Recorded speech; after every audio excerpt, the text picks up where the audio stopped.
If you were not lucky enough to be one of the 81,000 plus people at the Club World Cup final, so once and for all, people could stop complaining, oh, God, nobody's watching, nobody's interested. Well, when Chelsea and PSG get together, people are interested. What a great stroke of luck during your inaugural Club World Cup like that was like this in terms of size and scope that you get a final game like this.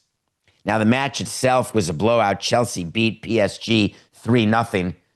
Chelsea is now the Club World Cup champion. Todd Boehly was there along with Mark Walter, two names you may recognize. Mark Walter, Dodgers. Mark Walter, Lakers. Todd Boehly, Chelsea? He does a lot of other stuff. But man, you guys were all over him, criticizing Todd Boehly for all of the money he spent when he took over Chelsea, like almost $2 billion in transfer fees since 2022. Despondent beyond repair. He's overpaying and getting under delivery in terms of trophies and cups and all the other stuff that happens in football around the world. Well, now, who's getting the last laugh?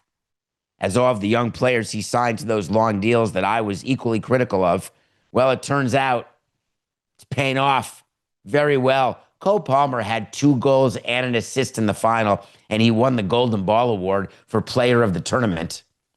When you go into this Club World Cup tournament that either happens every 4 years or every 2 years to be discussed and decided, because believe me, they're doing this again, and they're going to include more teams next time. But when you go into this type of tournament and you see all of the lucky charms at the end of the rainbow, you want it. This is not one of those things where it's an exhibition where, like in the WNBA, you make $2,500 for participating.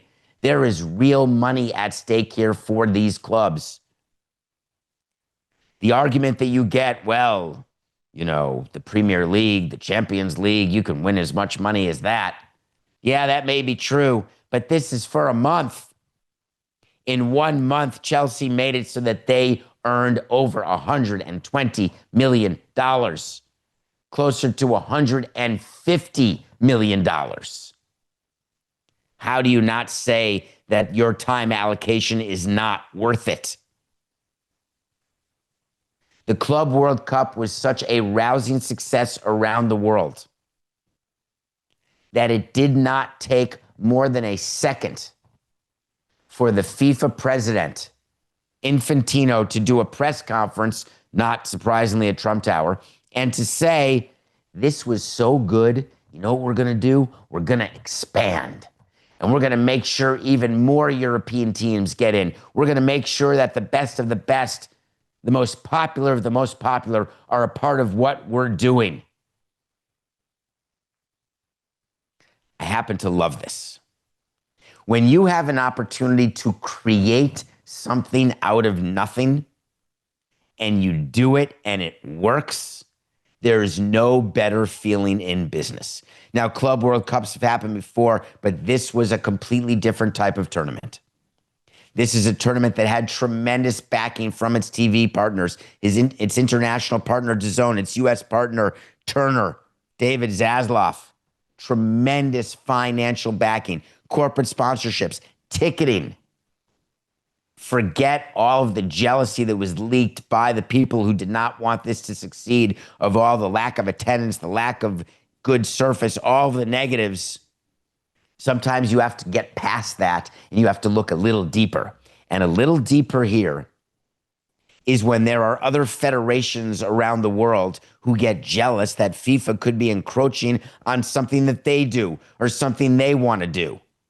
Do you think that for 1 second it's a coincidence that the UEFA chair, the UEFA president, a guy named Alexander Seferin, is angry and upset about the Club World Cup? Do you think it's a coincidence that he didn't go to any Club World Cup games when he could have, and the best excuse they came up with was, hey, he's got to deal with the women's Euro tournament? Well, that's true, except that women's tournament didn't start till after the Club World Cup started. And by the way, Alexander, you're the only federation president who didn't show up at a Club World Cup game. What are you so jealous about? Are you jealous of the fact that now they're getting in on something that you did? What gave you the right to think that you as an organization are the only people going to make hamburgers?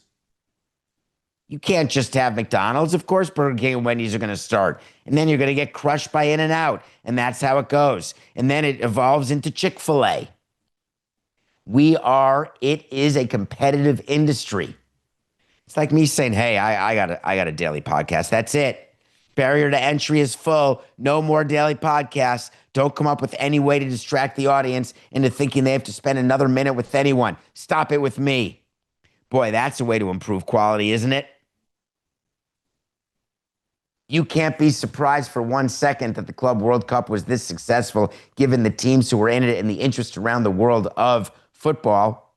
You also can't be surprised when people are angry with FIFA because they see a lot of stuff, but what they see mostly are the dollar signs that come with the World Cup, which is next year, and the jealousy that comes with, man, you already own once every 4 years in a way that sponsors allocate money toward that and away from us and our federations. But man, now you've done and created another full tournament, and you've put resources behind it that are attracting the attention of clubs who should be focused on other stuff. Yeah, it's the perfect plan, actually. It's hard not to congratulate Infantino. It's hard to congratulate the president of FIFA for anything given the way they do bids and how they do things. But to not congratulate him for having a successful Club World Cup tournament would make me a hypocrite. So, at the count of 3, everybody, get ready. Mea culpa time. 1, 2, 3. Hi, my name is David Samson from Nothing Personal. I would like to formally extend my congratulations to everyone at FIFA and those involved with creating the Club World Cup that ended up being one of the great exciting tournaments because of the prize money available to each team. In addition, you got people quiet about surfaces, about salaries, about extra bonuses. You got jealous federations quiet, other than one, about what this meant for the calendar, for players and for organizations and for federations. You managed to do something that will continue to get bigger, not smaller, over the decades by shortening the time in between World Cup and World Cup with something as big as the Club World Cup, which can gain interest around the world because we got the United States. And when we involve MLS, which doesn't necessarily deserve to be there, but they continue to have players who are known worldwide, that's to our benefit and to yours. My name is Gianni Infantino, and I am the president of FIFA. It's really big. It really is. As part of this, FIFA had to agree to more rest period. I don't know if you saw that, Coca, but that was very funny. The players were complaining, oh my God, I'm not going to win $1 million if I lose in the first round. Or if I'm in the MLS, I'll probably only make 20 grand because of our CBA. But this is not fair. We need more rest. The Chelsea players are not standing up and calling out for more rest. I can promise you that. But the football player unions have secured a victory. There will be mandatory rest periods. They met with FIFA's president, Infantino, and they came out with a whole system. They're like, hey, man, we're burnt out. We play too much. It's every weekend. There's no off season. What do we do? All right, fine. Wait till you hear how they settled it. We will have a mandatory 72-hour minimum gap between games. 3 days. 3 whole days. Way to go. Man, that must have been such a give for FIFA. They must have had to do sidebars and like spend hours, maybe days and weeks deciding whether they would do the 72-hour minimum gap between games. But then they came up with the big one. They said, and we love you so much, so much. We'll give you a 3-week rest period at the end of the season.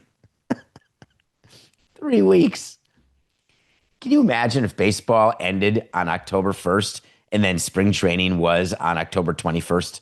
That's the equivalent. Forget the postseason. Or if in basketball the season ends in April and you're right back in training camps in May, you can barely get the guys back in August, for crying out loud, Meatloaf. But don't worry, we got you all settled here in soccer. We're going to give you 3 weeks of rest. Now, don't take a big trip. You'll run out of time.